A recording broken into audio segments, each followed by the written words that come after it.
This is a good subject because you already started it off by being grateful, didn't you? Absolutely. You just said we lived another week, and thankfully we did. I was reading the Men's Health magazine to try to figure out how to keep from being so unhealthy, Mm-hmm. and I ran into an article about being grateful by a fellow by the name of Dan Harris. And I thought it was interesting, and I said to myself, I will share this with my friends. I am curious and ready to hear your information. And what it says is, in essence, is done correctly, gratitude is radically simple. It's the deliberate attempt to not take the many good things in your life for granted. What's more, science suggests gratitude's linked to a better mental health and, if practiced regularly, makes you happy. I 100% believe that. And you have talked to us before about being there. Gary, is that kind of linked to being grateful? In other words, if you're going to be there and you're going to give your attention and you're going to be in the moment, isn't that a form of being grateful that you're going to give your attention? Well, we take things for granted. We take for granted that someone may be doing our laundry for us. Mm-hmm. That we just assume that they're doing our laundry for us and that they're going to do our laundry for us. Or they may cook us a meal.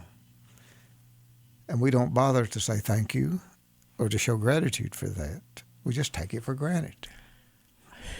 Yes, especially in the service world. Yeah. You know, I had to go on a trip 3 or 4 weeks ago, and I'm always nervous when I travel. So I was real thankful to the pilots of the plane when we landed, because that was a big deal for me.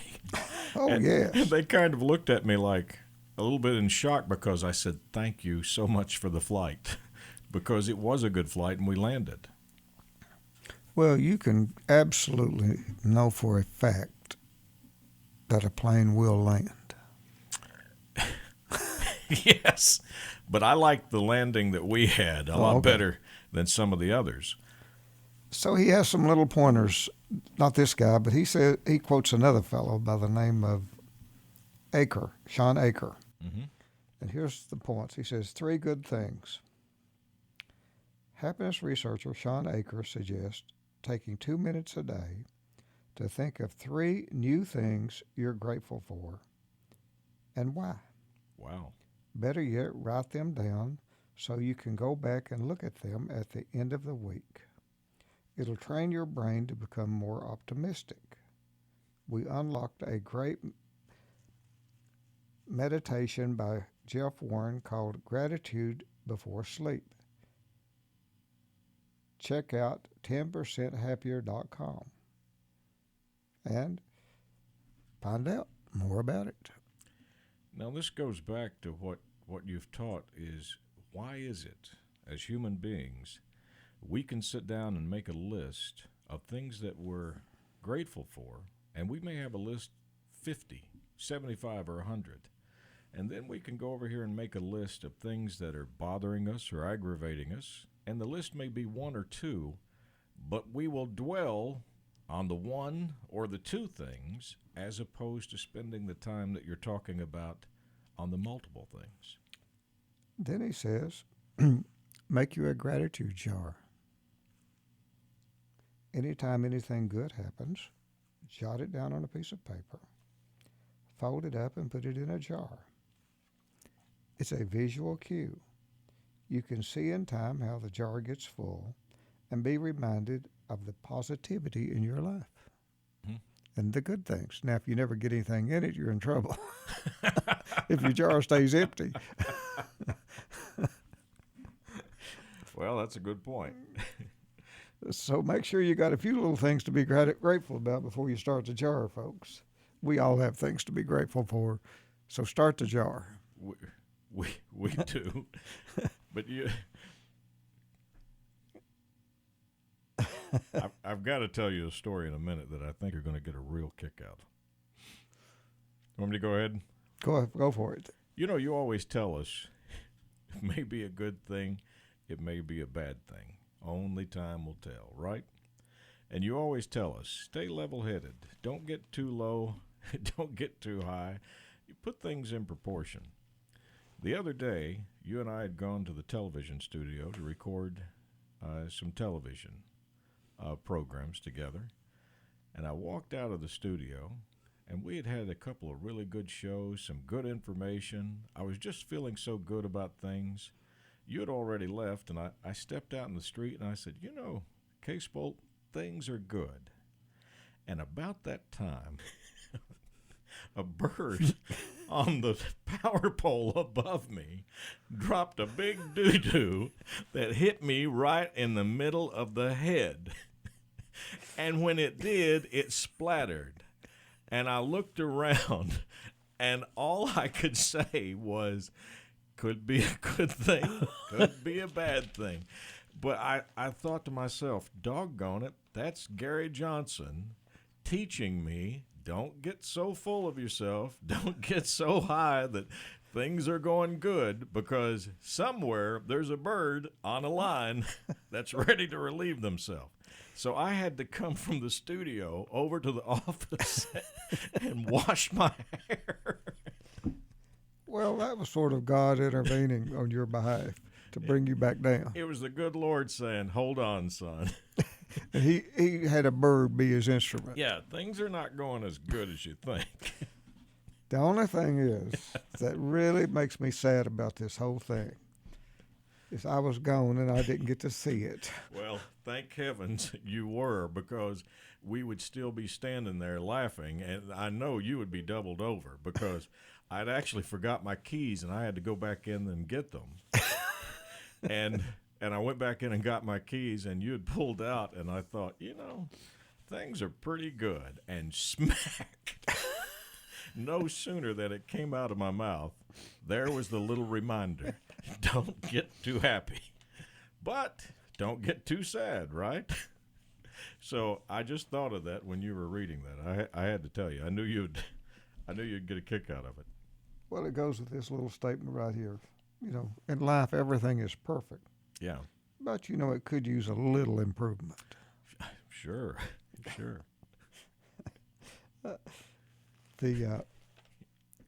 So, my friends, this week, we're going to show gratitude.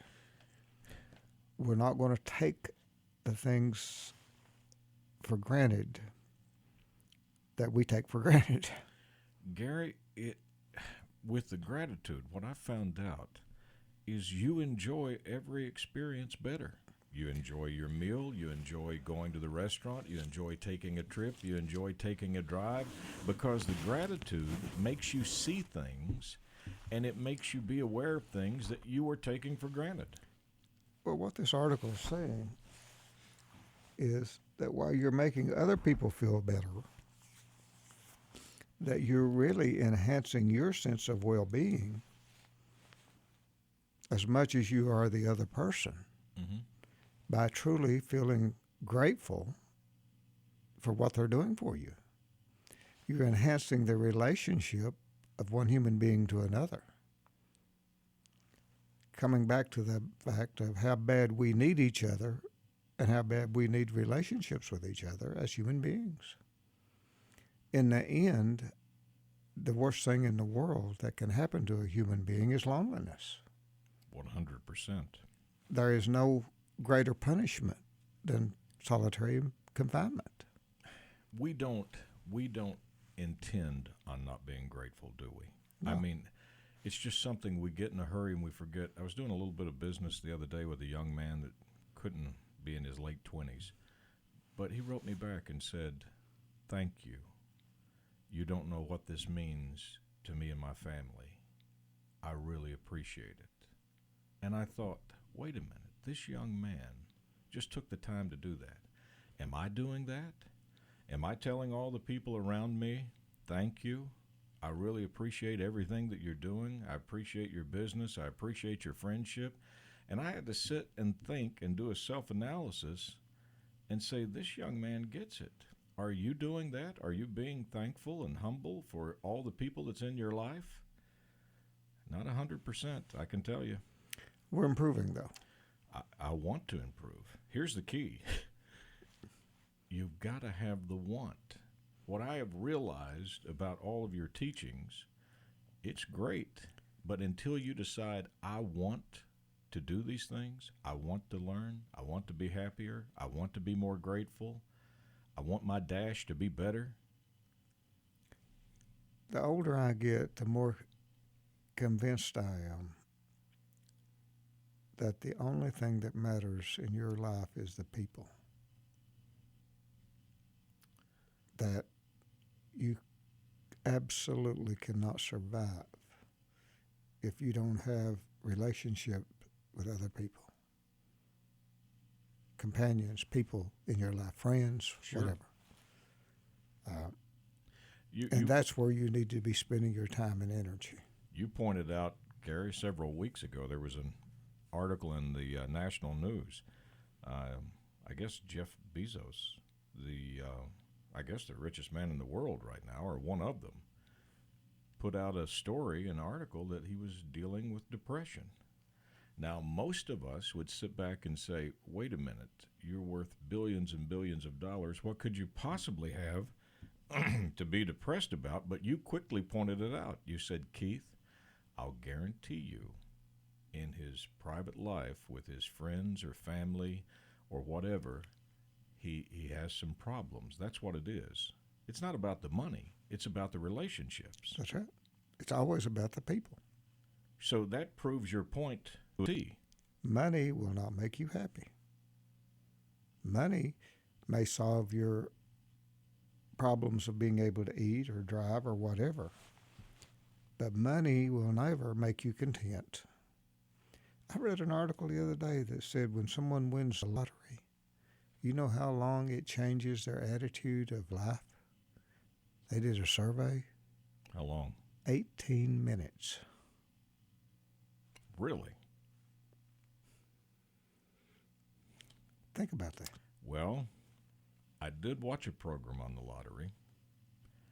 85% of the people that win the lottery end up with a bad ending. Yeah. Most go bankrupt. There's divorces, and about 50% of them died within only a little bit of a time. And you're sitting here going, that can't be true. But the stats don't lie. It did not solve the problem. We are who we are. So we need to cultivate the things that matters in our life, which is people. That needs to be the priority. And I suspect the money we need to survive will come if we do that. Yes. And really and truly, you can only sleep in one bed. Mm-hmm. You can only eat one meal at a time. You can only have one car. What more really do you need? But you do need people.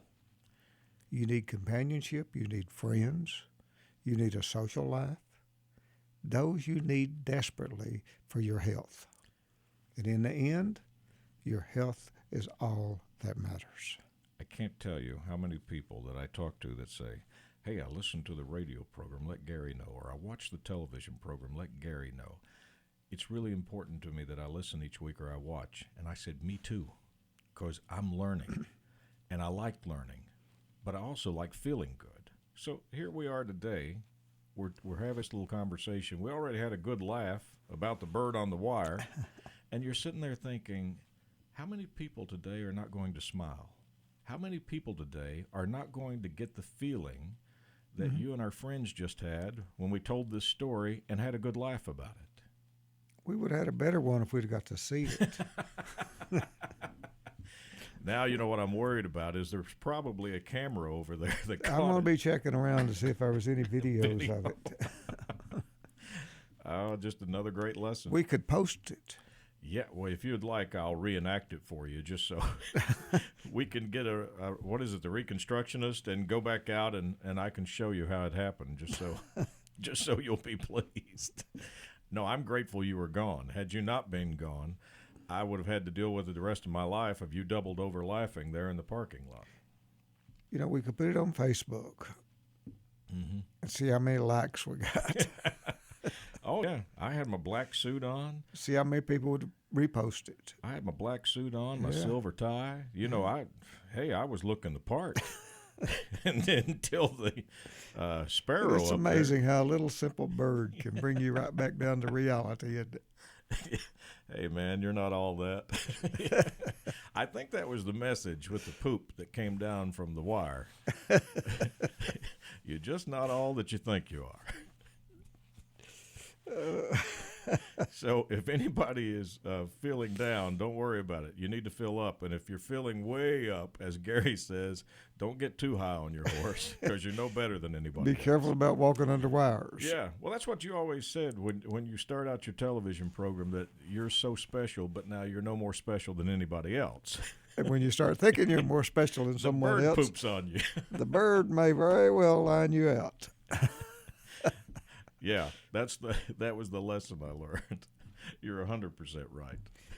So this week, my friends, you're not going to take any of the good things that's happening in your life for granted. The simple things. Yes. The simple things. And Gary answered one of our regular listeners on this. They said, really, happiness, should you have to work at it? And I said, absolutely. And they were under the impression that you shouldn't have to work at being happy, that it should just happen.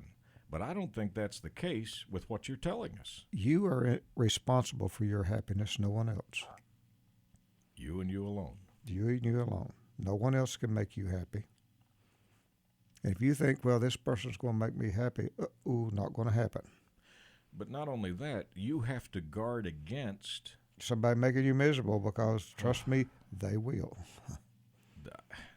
Be on guard. it is Build a fort around your happiness. it is so easy Mm-hmm. to be pulled into that misery loves company thing. Misery will have company if you open the door. All of a sudden, you find yourself with somebody who's telling all of these bad stories, and you find yourself coming down. Remember, no one can make you miserable without your permission, except your children. That's a given. There's an exception to all rules. Exception to all rules. But everybody else, you can withdraw it. You can withdraw their permission. I think that's probably the biggest. You know, one of these days I want to write a book. What am I saying? I'll get somebody else to write it. I'll just tell them what to put in it. But I would like to put down some of the things that you have told me that has had the greatest impact on my life. And one of them is, you do have the ability to withdraw permission from anyone that's making your life unhappy. You do. And You can walk away from it. that was so powerful because when you first said it, I was like, no, you can't. I mean, you can't. It's just like when I was county attorney years ago, this woman called me about this harassing phone calls she was getting from this man. And he was calling and harassing her and harassing her and harassing her. And she said, what can I do? I said, well, won't you hang up? And she said, can I do that?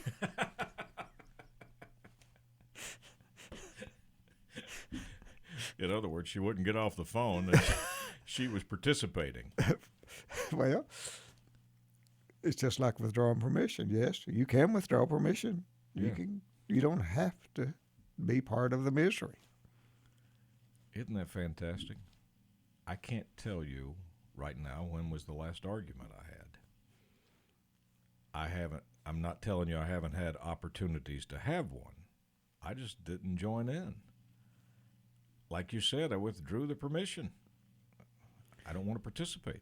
Well, in any self-help book you find anywhere from any person that knows what they're talking about, they will say you can never win an argument, ever, Every book will say that. Yes. There is no such thing as winning an argument. So the perfect answer when somebody is saying something to you or they're trying to argue a point that you just think is ludicrous is to say, that's an unusual look at it, or that's a different concept. Or you could be right. I don't know. You may be right. You know, I hadn't looked at it that way. Don't plan on it, but Interesting that you see it that way. And it all goes back to the perception. You and I were having a cup of coffee and talking about how two parties can be so convinced that each one is right. And only if you're objective and stand back and look at it. two parties can be looking at exactly the same situation. You put them both under a lie detector test, they would both pass it. Now that is scary. And they're both looking at it exactly the opposite. That is unbelievable, isn't it? That is a fact. So you would think that the lie detector test would say, obviously, this one is wrong, but they are so convinced in their beliefs that they know it to be true. Perception to a person and a human being is their reality. 100%. So, my friends, you are going to be grateful, and your perception is that you're going to work diligently to be happy, and you're going to try to not fall into the misery cycle. And if someone's trying to get you into that misery cycle, you're sort of going to just ease away from it to the extent you can. And then if you have trouble getting away from it, you're going to use your brain to figure out how to get away from it. Well, Because you have a brain. I'll Use it. I'll give our friends a little tip on what I do. I blame you. So whenever it is that I don't want to get in an argument or do anything, I say, I'm sorry, I can't do that. Gary won't let me. So I get out of it by saying, I can't. Gary won't let me participate. Thank you, Keith. It works pretty good. Mm-hmm. So our friends... Feel free to blame me. Yeah. If it gets you out of a mess, feel free to blame it on me, folks. And it keeps your happiness. That's right. Then... Any little peace of mind that you get, if you need to blame me, please do so. You know, I love it when people say, oh, this made me feel better, or this made me feel better, because I always think back to what you said. Keith, if just one person feels better for one day, then the whole radio program or television program is worth it. And if one person shows gratitude for something that they've been taking for granted by listening to this show today, it's worth it. Because it's going to spread. That's right. My friend, what a great lesson, and I think we can end on that. You can catch Gary's television show on WYMT, 7 o'clock, your CBS affiliate in Eastern Kentucky. Also, you can catch a late-night replay of Gary's television in Central Kentucky. And by the way, Gary, in Central Kentucky, in Lexington, you have an office.